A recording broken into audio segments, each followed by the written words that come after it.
Sok mangga. Assalamualaikum warahmatullahi wabarakatuh. Waalaikumsalam warahmatullahi wabarakatuh. Sok. Perkenalkan, kami dari eh, kelas 1B Administrasi Bisnis, program studi D3 Administrasi Bisnis.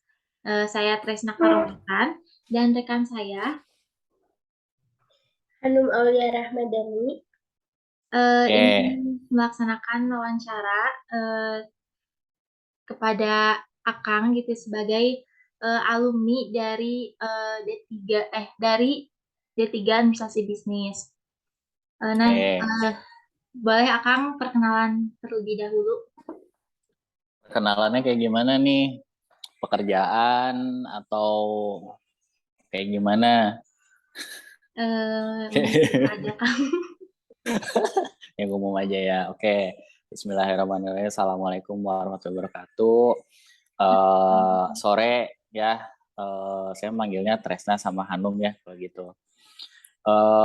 Sebelumnya saya minta maaf karena mundur-mundur terus ya, karena ya traffic di Jakarta begitu, ya kerjaan saya juga banyak kerjaan yang off project, jadi kadang pulangnya nggak nentu, jadi daripada hari kerja nggak jelas ya mending weekend aja. Terus sayanya juga nggak ada kabar gitu ya, mohon maaf sekali ya, Krisna. Jadi nama saya Gandhi, saya alumni administrasi bisnis D3 ya. Masuk Polban 2008, wah udah lebih dari 10 tahun, udah sepuh saya ya. Kemudian lulus 2011, apalagi ya, saat ini aja lah, pengalaman kerja ya dari lulus itu 2011, jadi saya memang lulus langsung kerja, alhamdulillah, keluar kota, dan sekarang saya ini di perusahaan ketiga saya berkarir. Saat ini posisi terakhir saya Head of Corporate Industrial Relation and General Affair di Samora Group, Samora Makmur. Jadi perusahaan yang bergerak di industri bahan untuk makanan minuman. Kita utamanya gula, tapi ada bahan-bahan lain juga. Apalagi ya? Oh ya, posisi di Jakarta. Kalau mau mampir-mampir Jakarta mangga, tapi kalau untuk tanya-tanya internship gitu ya, loker gitu, ada aja sih. Saya juga suka share ke Bapak Ibu dosen ya, kayaknya Bu Amel, Bu Sri ada grup, kita ada grup sendiri buat alumni gitu. Kemudian terakhir bertemu dengan teman-teman AB ini kayaknya di 2000 berapa ya, 19 kayaknya saya terakhir mampir ke sana waktu pembentukan tim, waktu itu task force buat akreditasi ABD3 kalau nggak salah. Nah, tapi alhamdulillah katanya udah akreditasi A atau B gitu lah, pokoknya mah bagus hasilnya alhamdulillah. Mungkin itu kenalan dari saya, nanti lebih lanjut ngobrol aja ya. Jadi intinya saya kerja di HRD lah gitu ya, dimana kalau purchasing musuhnya adalah finance, kalau finance musuhnya teman-teman yang bayar-bayar gitu ya, kalau HRD musuhnya sekantor gitu ya. Gitu. Ya, monggo lanjut lah, sok interview mau kayak gimana. Baik Kang, Ini sok enggak. jadi kita mau bertanya, eh, bagaimana sih Kang Akang gitu menciptakan kebiasaan baru di dalam organisasi di lingkungan kerja gitu kan? Pas kuliah sama dunia kerja itu organisasinya pastinya sangat berbeda. Bagaimana sih Ya. penerapannya gitu menciptakan kebiasaan tersebut? Menciptakan kebiasaan. Nah, ini nanti mungkin harus dipelajari lagi di dalam teori-teorinya. Wah, kebetulan ya, berarti ini interviewnya tentang HR juga ya, tentang HRD, tentang organisasi lah ya. Nah, harus dilihat bahwa sebenarnya yang dimaksud kebiasaan baru ini apa, gitu. Apakah membuat sebuah kebiasaan baru, ataukah menyuntikkan kebiasaan baru dari luar dimasukkan ke dalam, atau merubah kebiasaan baru yang tadinya kayak gimana, ada deviasi sehingga dirubah harus sedemikian rupa. Nah, itu nanti masuk ke change management ya. Tapi intinya kalau untuk merubah kebiasaan lama atau membuat kebiasaan baru, itu yang utama adalah komitmen dari pimpinan tertingginya. Satu itu. Yang kedua, membutuhkan waktu yang tidak sebentar untuk merubah kebiasaan baru. Kebetulan di kantor saya lagi ada proyek untuk merubah penerapan value company. Jadi tiap perusahaan itu punya value. Nanti mungkin di organisasi juga belajar ya, di budaya organisasi terutamanya nanti ada value. Nah, kita sedang ada penerapan value baru. Itu roadmap-nya kita minimal 5 tahun. Jadi nggak bisa yang namanya perubahan sebuah kebiasaan, perubahan sebuah value itu berubah dengan sedemikian rupa cepat gitu ya, nggak bisa. Mungkin kalau di level top management dalam arti ini CEO terus eksekutif di bawahnya langsung ya mungkin bisa cepat, tapi penerapan hingga layer terbawah di organisasi dalam hal ini mungkin ya sering teman-teman bilang mungkin kalau di luaran, kalau di industri namanya blue collar atau pekerja langsung ya, pekerja-pekerja yang memang kita bisa bilang adalah tombak utamanya perusahaan yang berhadapan dengan customer, berhadapan dengan produksi, itu membutuhkan waktu yang lebih lama. Kenapa? Karena ada namanya barrier terkait dengan penalaran, kemudian komunikasi terbatas, dan itu mostly background-nya adalah pendidikan. Itu sebuah gap yang mungkin secara pemerintahan, secara keseluruhan pendidikan itu merupakan tantangan tersendiri yang sangat besar gitu ya untuk industri, karena cara tangkap, cara berbicara tiap strata pendidikan itu beda. Nah, tantangannya itu. Kemudian terkait dengan perubahan lagi, itu satu tadi, itu dua, kemudian yang ketiga komitmen waktu, yang ketiga adalah bagaimana tim yang utamanya harus ada tim tersendiri yang memang untuk merubah organisasi ini untuk kebiasaan baru, dan harus ada leadersnya. Leadersnya nggak boleh yang leaders yang memang peers dari teman-teman yang mau dirubah, tapi harus eksekutif. Kenapa? Karena tetap namanya organisasi secara di Indonesia masih mengenalnya hierarki ya, hierarki organisasi masih ada birokrasinya, tetap membutuhkan power yang lebih pimpinan yang lebih tinggi gitu. Nah, kemudian yang paling menantang adalah yang keempat, konsistensi gitu. Banyak perusahaan yang saat ini lagi musim nih agile organization gitu kan, terus pakai metode Scrum segala macam, agile gitu ya. Nah, apalagi di 4.0 ya lagi digalak-galakan harus agile, terus agile leadership and something else. Nah, banyak perusahaan yang saya lihat dan memang cukup banyak buktinya bahwa mereka satu waktu saja menerapkan itu, dan habis itu tidak ada yang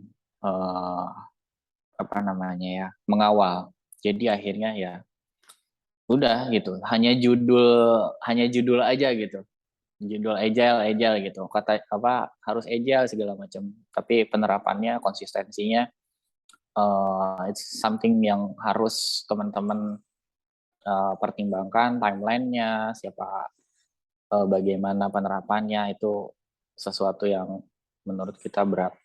Karena hal terberat organisasi selain terkait dengan finansial, yang lainnya adalah budaya organisasi gitu. Nah, mungkin harusnya udah bisa menjawab ya, nanti bisa dirangkum lah. Nanti bisa diputar-putar ulang lagi lah recordingnya kayak gimana. Ya, sok mangga. Oke, Kang. Ini kayaknya baru satu udah 15 menit ya kan, pertanyaannya banyak nih. Jadi Kang, menurut Akang gaya kepemimpinan yang baik itu gaya seperti apa sih Kang?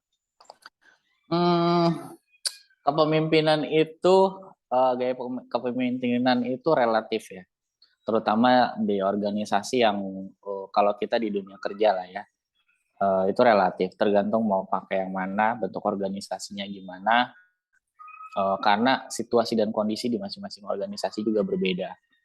Tidak semua orang terlahir sebagai leaders, enggak, tapi leaders itu memang anomali tertentu lah.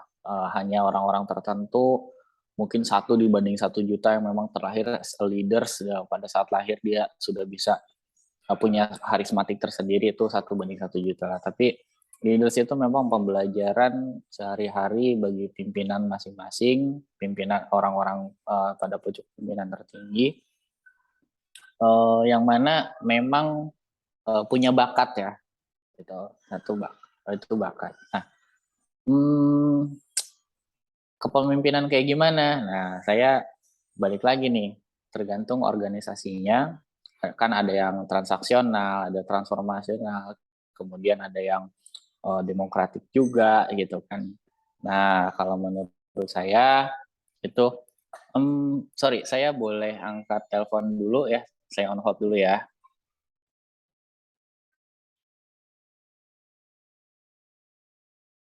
Ya, setahu saya AB itu diarahinnya sekarang udah mulai ke ini kan ya, usaha ya, wirausaha kan ya.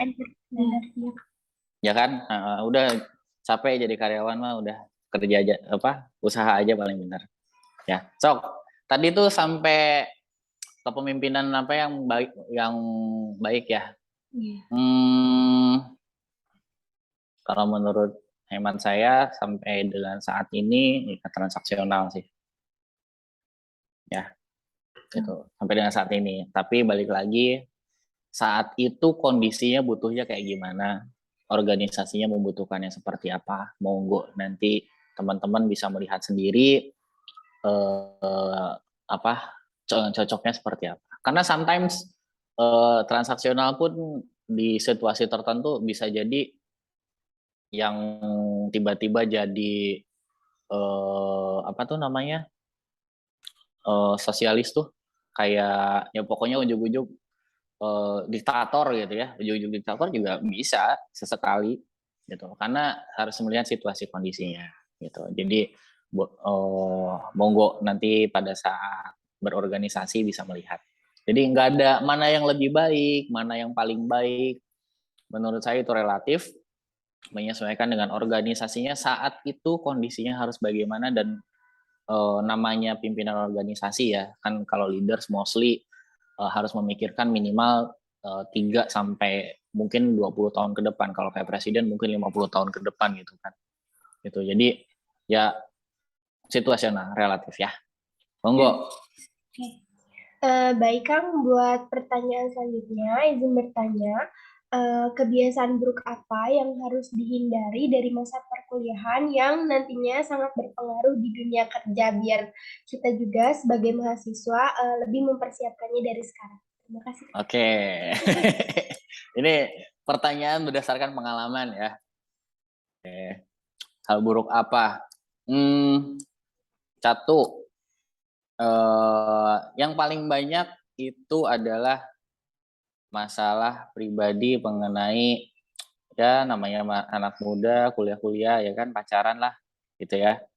Monggo pacaran boleh menurut saya secukupnya, tapi jangan sampai melupakan networking di kampus gitu. Dan cukup ada beberapa teman saya yang memang pada saat kuliah ya pacaran aja gitu ya, sampai lupa siapa, nggak tahu gitu teman lintas jurusannya, lintas prodinya itu siapa aja gitu. Nah, satu itu pacaran ya musuh terbesar gitu kan. Nah, kalian juga malam minggu lagi ya waktunya. Oke, nah kemudian yang nggak boleh, yang harus dihindari itu adalah malas ya, malas belajar, mau malas nugas, mau malas kuliah, hindari itu malas ya. Kenapa? Karena malas biasanya akan terbawa terus dan susah merubahnya. Tapi ya saya juga jujur di organisasi juga saya termasuk orang yang malas, tapi malas ribet, jadi saya biasanya suka ngambil jalan pintas. Itu another challenge lah. Nah, yang ketiga yang menurut saya jangan sampai terlewat adalah belajar berorganisasi. Ya, jangan sampai kuliah hanya kuliah pulang. Silahkan berorganisasi. Di Polban banyak organisasi, mau ikut himpunan, mau ikut UKM ya, atau mau ikut kegiatan lain di luar, kalau masih sanggup ya enggak. Jangan sampai enggak ikut berorganisasi. Kenapa? Banyak teman saya yang tidak ikut berorganisasi di saat masa perkuliahan, kaget pada saat masa magang ataupun kaget pada saat masa awal bekerja. Mereka tidak terbiasa dengan namanya ada leaders gitu ya, egosentris pribadinya keluar terus gitu. Jadi itu. Yang terakhir menurut saya asah kemampuan komunikasi gitu. Komunikasi. Jadi gimana pun ceritanya, komunikasi itu the most important gitu. Makanya saya tadi on off gitu ya. Terus saya ngasih tahu ada yang calling atau saya izin dulu, ya tetap jaga komunikasi. Komunikasi paling penting menurut saya, karena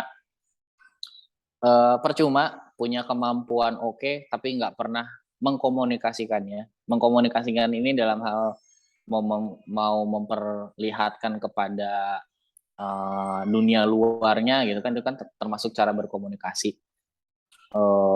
Percuma gitu. Jadi kalau bisa pinter sana sini tapi di rumah tapi nggak berkembang percuma ya. Apalagi ya yang menurut saya penting, network. Jangan pacaran, jangan lupa networking, jangan males, asah komunikasi, jangan tuh. Udah sih. Kalau saya bilangin jangan mabal kuliah, ya saya juga suka mabal dulu ya, gitu kan. Tapi ya balik lagi, kita dituntut untuk bertanggung jawab.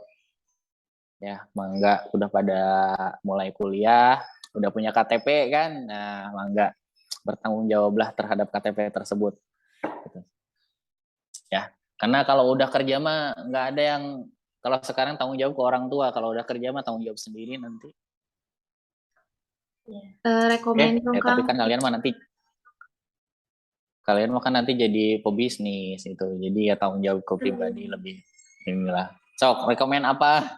Rekomen kita tuh lebih baik masuknya kemana gitu sebagai mahasiswa. Masuk kemana? Apanya Maksudnya nih, jurusan atau organisasi?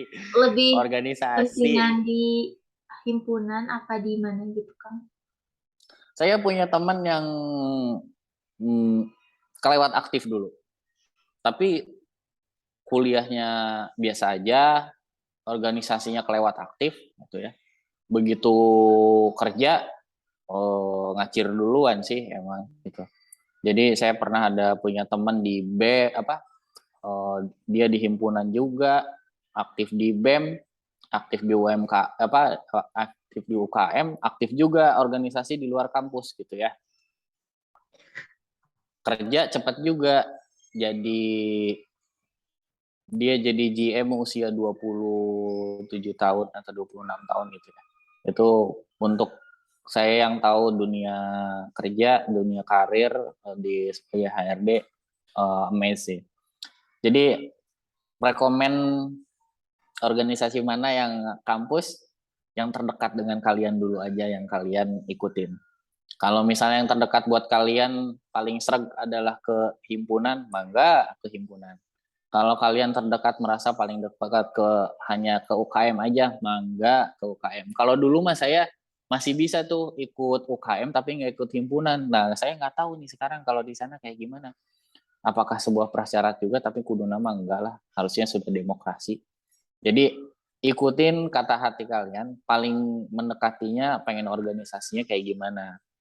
Tapi yang memang paling memvisualisasikan dunia kerja, kalau misalnya memang mau kerja ya berorganisasi, ya kehimpunan paling dekat ya, karena biasanya ada bagian SDM, ada bagian riweuh sana sini gitu, dan itu real terjadi di dunia kerja pun terjadi gitu kan.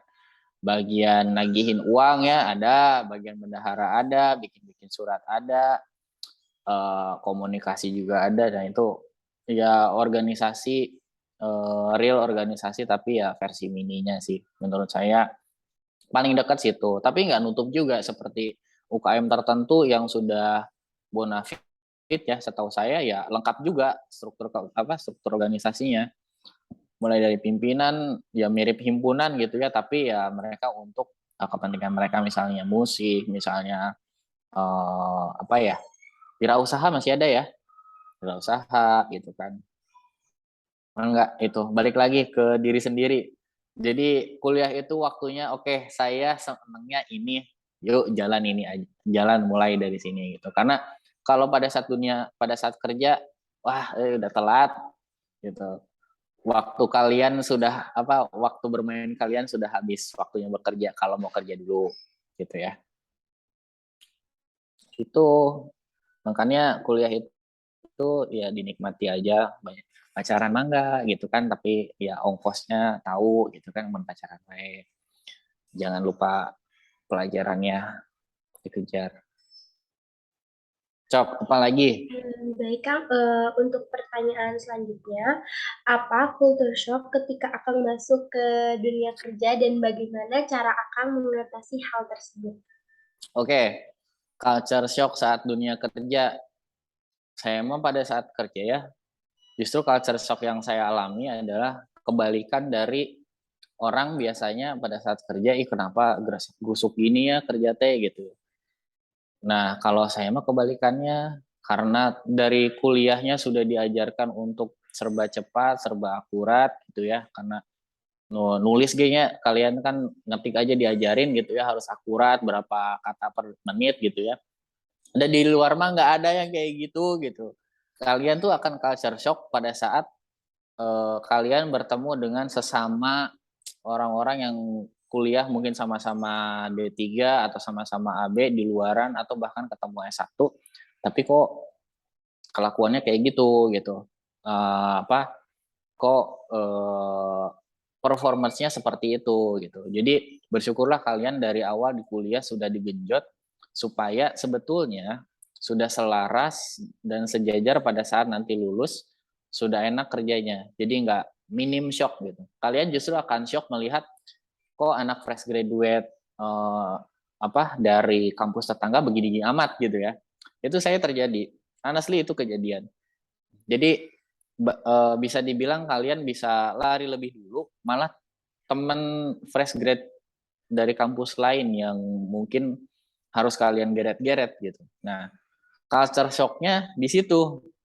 Di situ kalian harus bisa maintain gimana caranya performance kalian justru yang diikuti oleh orang lain, bukan kalian yang mengikuti irama dari teman-teman yang mungkin kalian bisa akan menilai sendiri, oh kok slow gitu kan, oh kok pemahaman kayak gini aja nggak tahu gitu ya. Justru kalian yang harus ajak stay gitu ya, justru untuk mengajarkan yang lain. Nah itulah kenapa mungkin ya, kenapa alumni D3 di Polban gitu ya dicari gitu, karena di Polbannya juga udah digembleng sih gitu, pada saat masuk dunia kerja nggak kaget gitu, justru kaget melihat oh tetangga begini gitu ya. Gitu culture shock-nya satu. Itu culture shock yang kedua,